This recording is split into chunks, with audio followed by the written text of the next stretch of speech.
The Atheist Debates Patreon project presents DebateCon 3.1 debate reviews. Hey everybody, do me a favor and stay tuned and watch this all the way to the end, because I have an announcement at the end about a video that I'm going to be doing, which I talked about briefly, but more details at the end.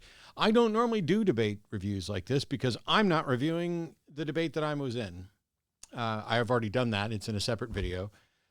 This is a debate review for the three other debates that took place at DebateCon 3 in Dallas. Now, for those who don't know, or 3.1, DebateCon 3.1, the Modern Day Debates channel, which I've done a number of debates with, and I have issues with. I genuinely like the people who are running it. I don't always like the people in the audience. I really have a problem with the fact that they have platformed Nazis and white supremacists and other problematic things. I get it. Bad ideas need to be countered. And I just don't always feel that they get the best people necessarily to do that. And if you're going to claim to be an impartial platform, you can't be then saying, yes, but we're countering the Nazis. We're not just, giving into them. No, you're taking the risk that you might have put them up against somebody who's terrible, and now you've given them a chance to advertise. But we're always in a competition about ideas. And I like the fact that I'm part of a small minority, a small but vocal minority, that still manages to get platformed. And despite the fact that, yes, I'm probably the most popular draw on the Modern Day Debates channel, maybe, I don't know, I haven't looked. There could be somebody else there that more views attributed to, but that's not the point. I don't tend to do debate reviews for debates that I'm not in. It's really, really rare. I have done debate reviews privately for friends of mine who've asked. Somebody said, hey, I just did this debate. Would you take a look at it? Let me know what you thought. Where could I improve? What things did you like? And I've learned stuff from doing debates like that too, including arguments that I'll probably use at some other point in another debate. So for my debate with Hussein, we've already covered that. It's on the channel right now. There were three other debates that took place at DebateCon 3.1, and I'm going to go through all of them fairly quickly. The first debate was between Aaron Ra and T-Jump, and the subject of the debate, if I remember correctly, was does religion do more harm than good? I did not hear much of this debate. I arrived shortly after it started and was in the back of the room. I met Hussein. We were having a conversation, and I didn't hear that much of the debate. And no fault of Aaron or T-Jump. I wasn't interested in it. I think I'm only going to address this actually because I heard enough, and my objections and thoughts are kind of at the abstract level. I just don't want to be accused of, well, you only went after the Christians and the Muslims. You gave the atheists a free pass. No, that's not happening and is never happening. It was a terrible topic. Does religion do more harm than good is a terrible topic. It's especially bad when you have two atheists, both of whom identify with some religion or another. I don't pretend to understand what religion T-Jump is associating with or has invented or whatever it is. And Aaron's associated with the Satanic Temple. The reason the topic is bad has nothing to do with the fact that there were two atheists there to debate it. It's too broad of a topic. You would need to include secular humanism, Satanism, Jainism, Islam, Christianity, Scientology, every other religion on the planet, and then say, how do we do a scorecard for this to find out if religion in general, in the big broad sense, has done more harm than good? One of the things that you can do, and I don't know exactly what they did because I haven't heard the whole debate yet, is toss out everything except for the Abrahamic religions, because statistically speaking, in the grand scheme of things, every religion that's not one of the Abrahamic religions has had a negligible impact on human history. I know there's going to be exceptions, but we're just talking about recorded human history. We can stick with the Abrahamic religions and evaluate those. And if you did that, if you tossed out everything except for the Abrahamic religions, you'd be overlooking a lot of the good, but you'd also be overlooking some of the weird. In the end, is it true? Is the real thing that I'm concerned about when it comes to religion. If any specific religion is true or not is the primary concern, and whether that specific religion has contributed or detracted from society is a second-tier question, but it's also different for each religion. We should look at it as, Christianity, does that do more harm than good? And that might still be too broad because, it could be like Catholicism versus Presbyterian or Pentecostal or whatever else.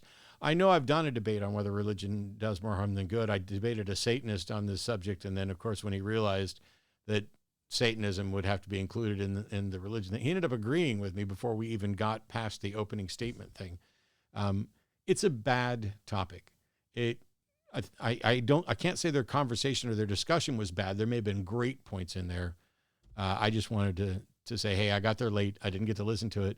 And I thought the topic was just awful and boring. I hope that both of them brought something substantive to it. By all means, go give it a watch.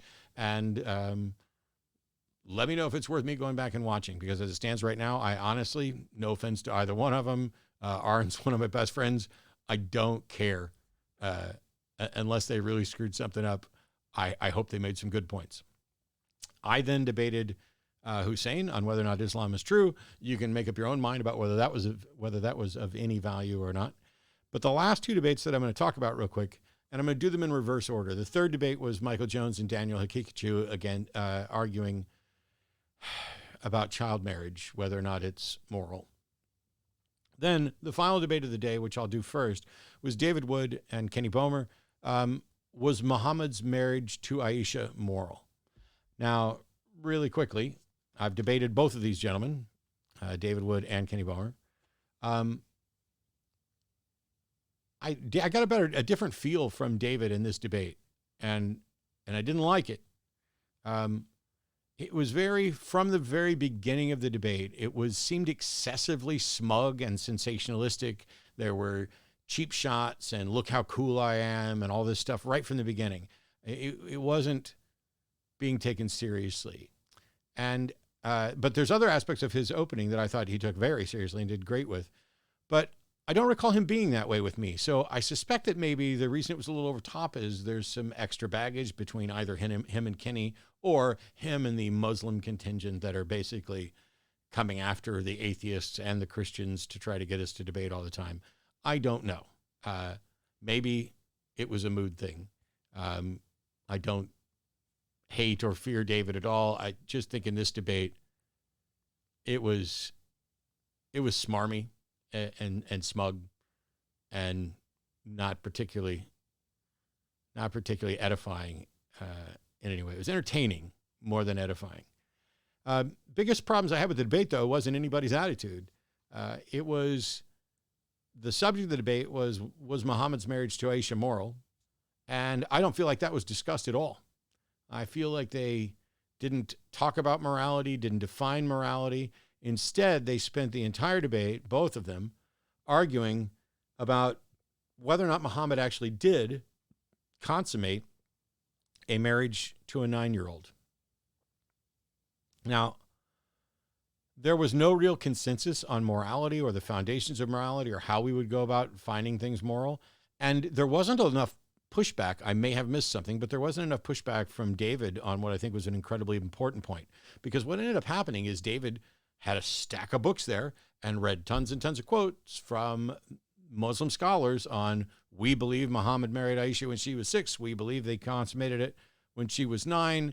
We believe this and then this, and just over and over again, and one after another after another. And then Kenny, frustrated because he doesn't accept those Islamic sources and wanted to cite different ones, would basically just dismiss David, and David doesn't know what he's talking about. And he admits that he was confused about this, and it came from his own mouth and all this stuff. And it's just, we spent all this time, and it was kind of like, I'll pick my experts and dismiss your experts, all about the issue of whether or not it happened, not whether or not it's moral. And the question that I wish Kenny had been asked, and it could have happened during the Q&A, I didn't hear it, but the question I wish David would have asked Kenny was this. Okay, Kenny, I have my sources that say that Muhammad did consummate a marriage with a 9-year-old, and you have your sources that say it didn't happen. Let me ask you this.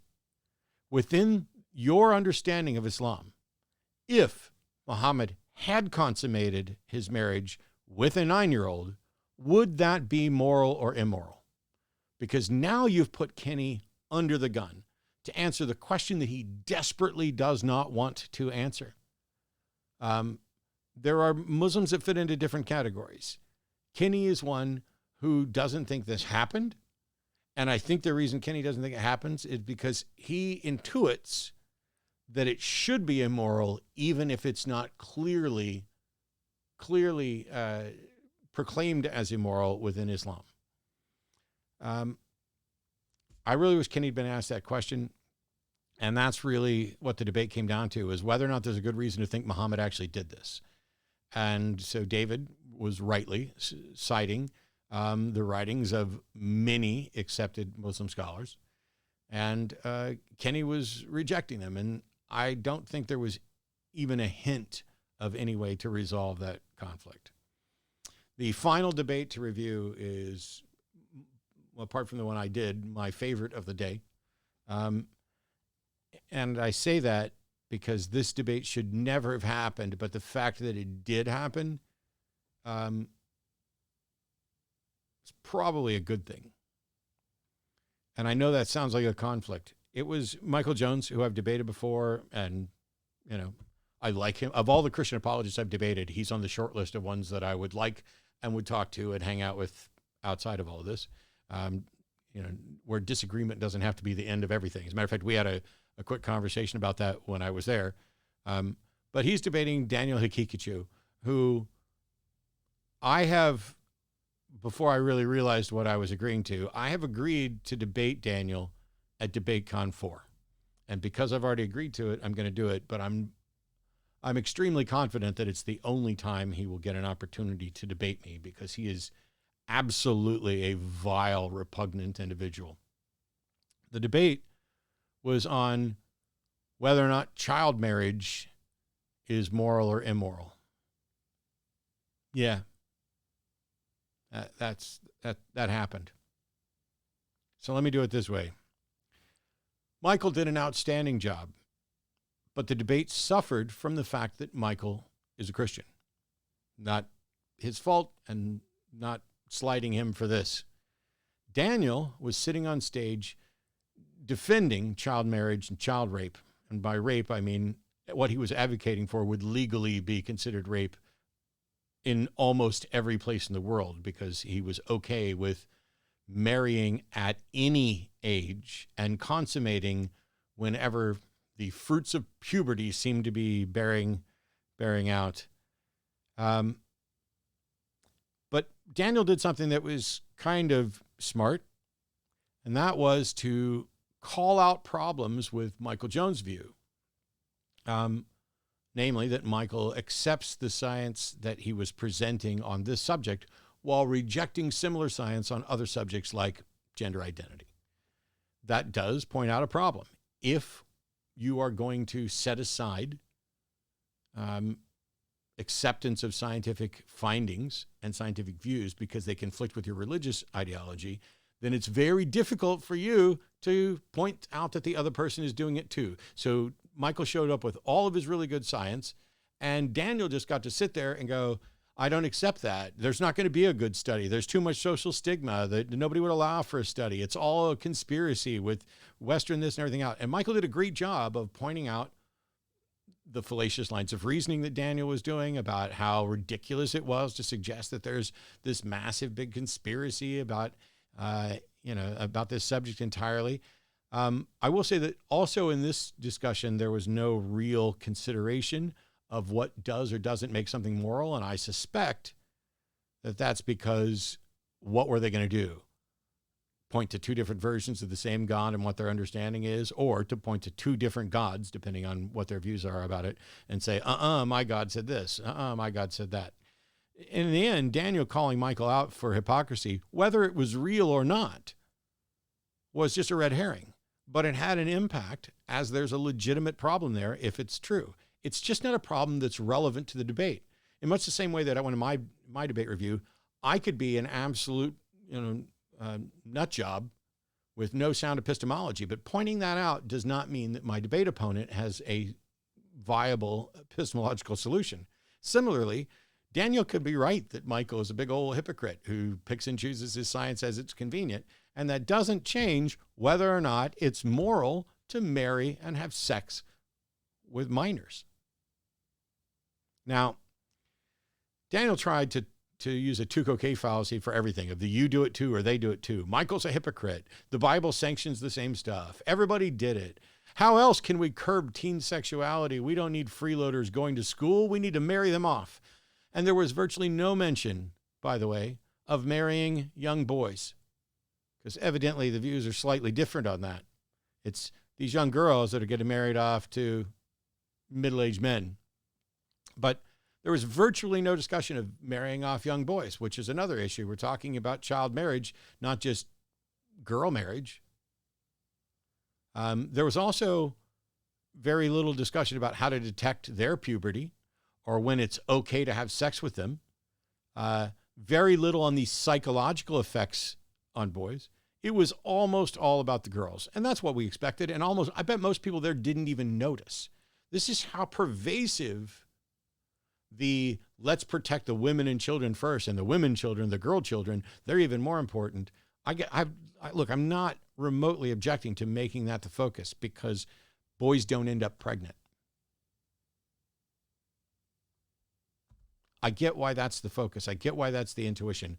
But I'm a little disappointed that in the discussion about child marriage, there was very little discussion about the impact on boys. There's also little to no talk about the foundation for a moral conclusion, as I mentioned before, probably because what can they point to other than, well, my God says this, well, my God says that. When that's your foundation, it's not like you can point to anything else. But by and large, even despite the fact they only had a couple different religious traditions to point to, it was a generally great job by Michael, because when he was presenting the science, he was on point and compelling and well-researched and clear. Daniel was not. It was a disgusting parade of, but if we don't marry them off as young as newborns and consummate it at the instant we see some signs of puberty, no matter what the age is, they might be inclined to masturbate or sext or fornicate. Now, here's where it was advantageous for Daniel that he wasn't debating me, because I'm not going to fall into the trap of, well, morality is tied to what my God thinks or anything else. But also, I would have pointed out that the actual science supports masturbation not being viewed as sinful, not being viewed as a problem. Actually, science doesn't have anything to say about sin, because sin is a bullshit construct. The notion that you could offend the sensibilities of a God in order to thought police everybody. But I would have gone with the science there on that and what those risks are. And is the risk of teens fornicating significantly higher than it is to just does it warrant marrying them off and consummating it at 9 years old? Now, this is where I asked everybody to stay till the end, because I have an announcement. I'll be debating Daniel at DebateCon 4. I regret agreeing to this, and this will, I suspect, be the only time that he and I debate. I will continue to debate Muslims and actual thinkers. I'm not fond of contrarians, people who just debate for the sake of debating or making a sport out of it. And there are some atheists that do that I'm not fond of. I don't think Daniel's a faker, and I don't think he's a contrarian. I think he's just a vile human being that has some really bad ideas. I don't know if he's irredeemable, but the zeal with which he defended marrying at any age and having sex at whatever age puberty hits, even precocious puberty hitting an 11-month-old, was acceptable for Daniel. That's not the kind of person that I care to ever be on a stage with, but I didn't realize that at the time when I initially agreed.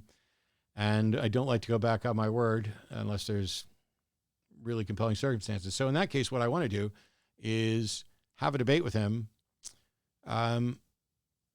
so that nobody else ever has to.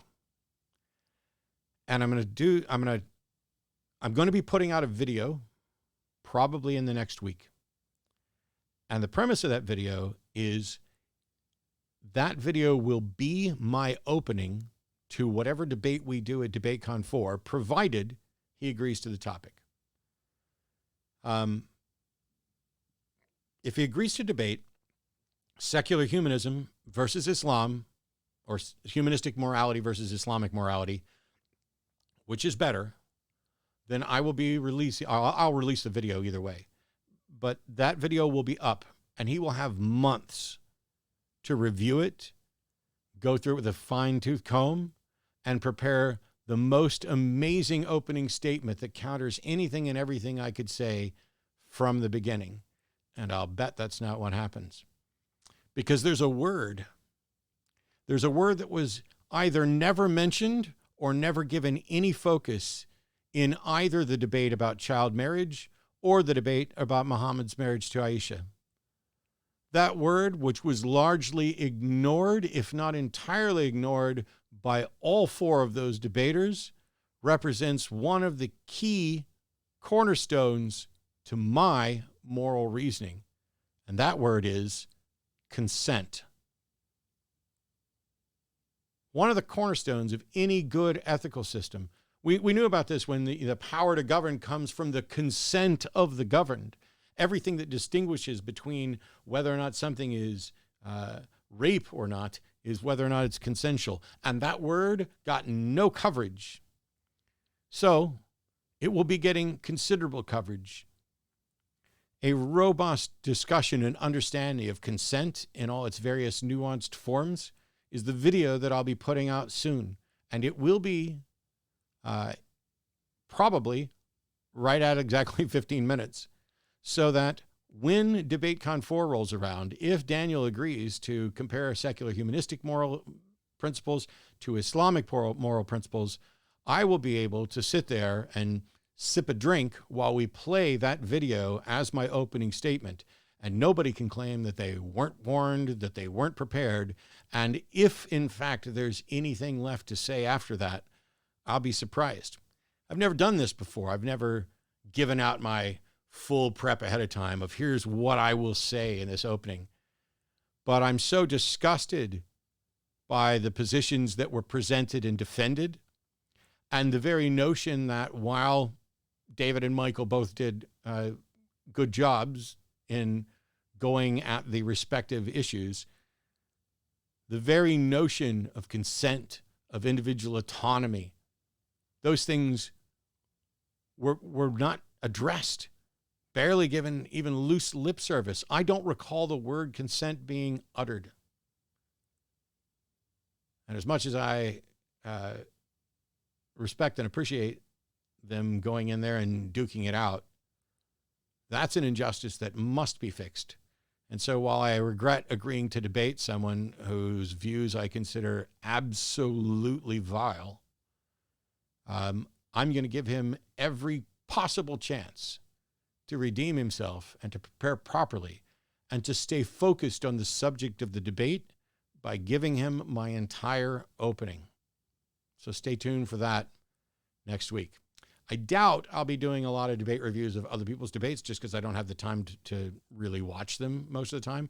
But if there is a debate that you have watched and enjoyed or wanted my thoughts on it, feel free to comment below, or you can email me at sans.d8@gmail.com with your thoughts. And maybe I'll make it a new feature of the channel where I'll go through and at least give some debate review thoughts on debates that I'm not in.